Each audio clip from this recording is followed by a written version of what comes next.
नमस्कार दोस्तों, आज की कहानी है रिश्तों का विश्वास।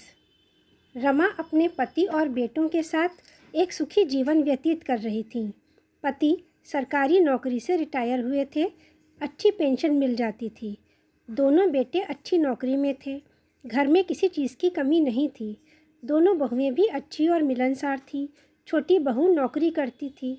दोनों के दो दो बच्चे थे। कुल मिलाकर 10 लोगों का भरा पूरा संपन्न परिवार था। एक बेटी थी जो ऋषिकेश में अपने ससुराल में सुखी जीवन बिता रही थी।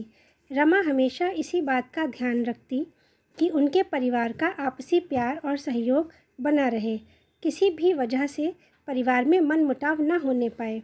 इसीलिए वह पूजा पाठ के साथ साथ परिवार को जोड़े रखने का भी सफल प्रयास करती रहती थी।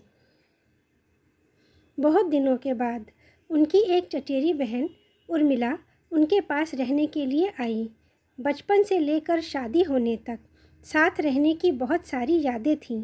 दोनों में पटती भी खूब थी, पर आज मन में एक डर समाया हुआ था। डर इस बात का कि उनकी बहन उर्मिला को चुगली करने और लोगों के बीच झगड़ा करवाने में बड़ा मज़ा आता था। वह उसकी इस आदत को अच्छे से जानती थी। बचपन में भी उर्मिला की इस आदत के कारण भाई बहनों में अक्सर झगड़ा हो जाता था। पता चलने पर सब उसे नारद मुनि कहकर चिढ़ाया करते थे। सब उसे समझाते थे, पर उर्मिला थी कि अपनी आदत से बाज नहीं आती थी। पता नहीं अब उसकी आदत छूटी या नहीं, यह सोचकर वह थोड़ा डरी हुई थी।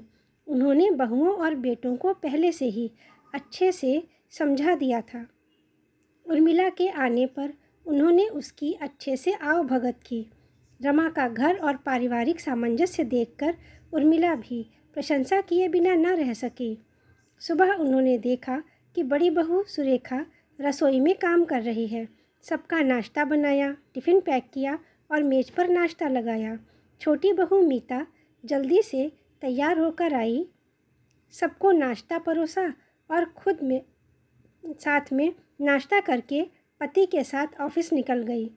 नाश्ता करने के बाद उर्मिला ने मौका देखकर कहा, अरे रमा दीदी, आपकी बड़ी बहू तो सीधी लगती है, लेकिन छोटी बहू तो बड़ी तेज है। क्यों, क्या किया उसने? रमा ने आश्चर्य से पूछा। तो उर्मिला ने कहा, देखा नहीं कैसे सबके साथ नाश्ता करके जल्दी से निकल गई। आपके खाने का भी इंतज़ार नहीं किया। वो सुरेखा बेचारी सुबह से रसोई में लगी है, उसका हाथ ही बटा देती। आपने कुछ कहा भी नहीं। मैं तो ना बर्दाश्त करूं ऐसे। मैंने तो तीनों ही बहुओं को नौकरी करने की परमिशन नहीं दी है। अरे घर संभाले सब। उसकी मंशा समझते हुए रमा हंसते हुए बोली, तुम नहीं जानती उर्मिला, वह तो हमारा बहुत ध्यान रखती है, हमें खिलाए बिना नहीं खाती। हम ही ज़बरदस्ती उसे जल्दी नाश्ता करा देते हैं ताकि उसे ऑफिस पहुंचने में देर ना हो। रही काम की बात, तो वह मैं और सुरेखा मिलकर संभाल लेते हैं ताकि वह आराम से तैयार हो सके। तुम जो सोच रही हो वैसा कुछ भी नहीं है। उर्मिला चुप हो गई। वह जो सुनना चाहती थी वैसा रमा ने कुछ नहीं कहा। अपने स्वभाव के अनुसार वह तो कुछ और ही सोच रही थी। एक दिन रमा फ़ोन पर किसी से बात कर रही थी। उर्मिला उठकर रसोई में चली गई, जहाँ सुरेखा दोपहर का खाना तैयार कर रही थी। उर्मिला को देख सुरेखा ने पूछा, कुछ चाहिए मौसी जी? नहीं, कुछ चाहिए नहीं, लाओ मैं तुम्हारी कुछ मदद कर दूँ। सब्जी की टोकरी उसके हाथ से लेते हुए उर्मिला ने कहा। हिचकिचाते हुए सुरेखा ने टोकरी दे दी और खुद आटा निकालने लगी। तभी उर्मिला ने थोड़ा गंभीरता से कहा, देख रही हूँ तुम सुबह से ही काम में लगी रहती हो, सबका ध्यान रखती हो, पर मुझे नहीं लगता कोई तुम्हारा भी ध्यान रखता होगा। तुम बहुत सीधी हो, इसलिए सब काम तुम्हारे ऊपर डालकर सब आराम करते हैं और तुम सबकी सेवा में दिन रात लगी रहती हो। आटा निकालती सुरेखा के हाथ रुक गए। कुछ पल उसने उर्मिला की ओर देखा, फिर बिना कुछ बोले आटा गूंथने लगी। उसे चुप देख उर्मिला ने फिर कहा, तुम भी तो थक जाती होगी। छोटी बहू ही अच्छी है, सुबह तैयार होकर निकल गई, सारा दिन छुट्टी।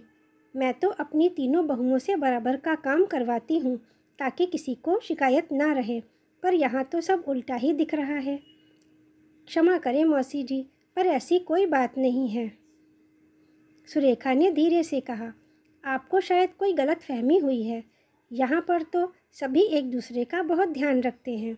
मम्मी जी तो मुझे बार बार खाना बनाने वाली लगा लेने को कहती हैं, पर मुझे बनाकर खिलाने का शौक़ है, इसलिए मैं खुद ही बनाती हूँ। और मीता, वह तो मेरी छोटी बहन जैसी है, मुझसे बहुत स्नेह करती है। उससे कैसी शिकायत। उसे तो ऑफिस में वैसे भी बहुत काम करना पड़ता है, शायद आपने ध्यान नहीं दिया। ऑफिस से आकर वह मुझे ज़्यादा काम नहीं करने देती, बल्कि खुद ही सारा काम संभालती है। रात का खाना और सुबह की सारी तैयारी सब वही देखती है। ऑफिस से लौटते हुए घर का ज़रूरी सामान भी ले आती है। छुट्टी के दिन सबकी फरमाइश का नाश्ता खाना वही बनाती है। उसकी तो जितनी तारीफ़ करूं कम है। उर्मिला ने बुरा सा मुंह बनाया और बाहर निकल गई। रमा वहीं खड़ी दोनों की बातें सुन रही थी। उन्होंने विश्वास भरी नज़र से सुरेखा की ओर देखा और मुस्कुरा दी। सुरेखा ने सहजता से कहा, मम्मी जी, आप लोग बैठकर बातें करिए, मैं खाना तैयार कर लूँगी। उर्मिला के मन में एकाएक रोष जाग उठा, जाने क्यों, पर रमा की सुखी गृहस्थी के प्रति उसका मन आज ईर्ष्या से भर उठा था। उसने सोचा, उसकी तो अपनी तीनों बहुओं से बिल्कुल नहीं पटती।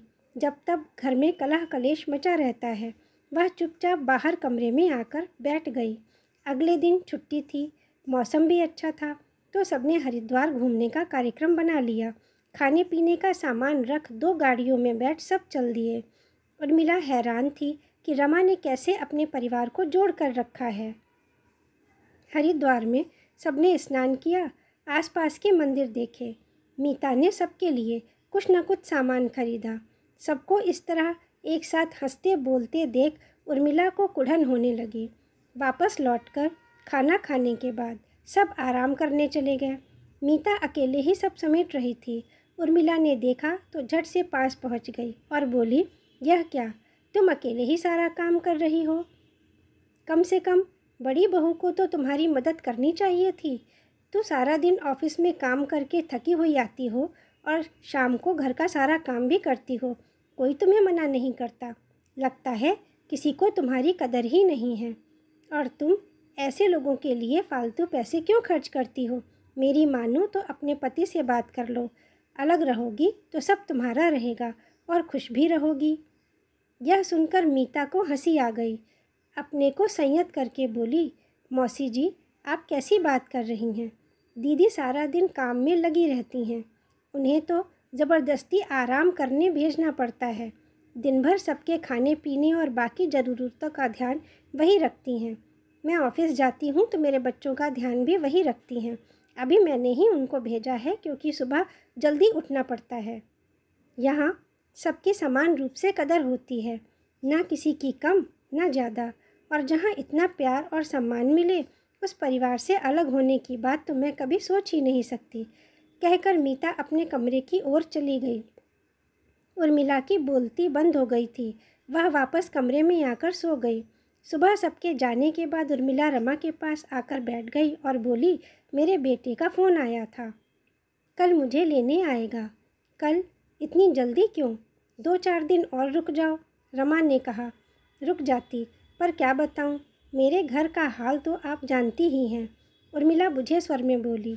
तब रमा ने उसे समझाते हुए कहा, देखो उर्मिला, बहुओं के बीच चुगली करना, गलतफहमी डालना और एक दूसरे के खिलाफ भड़काना अच्छी आदत नहीं। इससे घर परिवार में झगड़े ही होते हैं। भेदभाव करने से भला रिश्ते बनते हैं क्या? रिश्ते तो बनते हैं प्यार और विश्वास से, अपनेपन से। घर में सभी को समान रूप से महत्व देने से।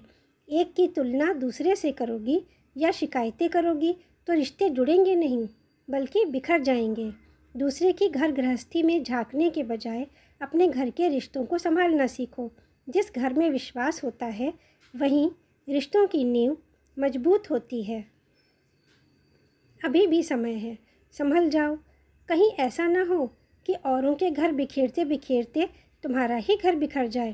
कहकर रमा चुप हो गई। उन्होंने उर्मिला को जाते समय ढेर सारे उपहार देकर विदा किया। एक दृढ़ विश्वास के साथ अपने परिवार की ओर देखा और मन ही मन प्रार्थना की कि उर्मिला भी रिश्तों को तोड़ने के बजाय जोड़ना सीख ले। दोस्तों, कहानी पसंद आई है तो लाइक करें, शेयर करें और चैनल को सब्सक्राइब करें। धन्यवाद।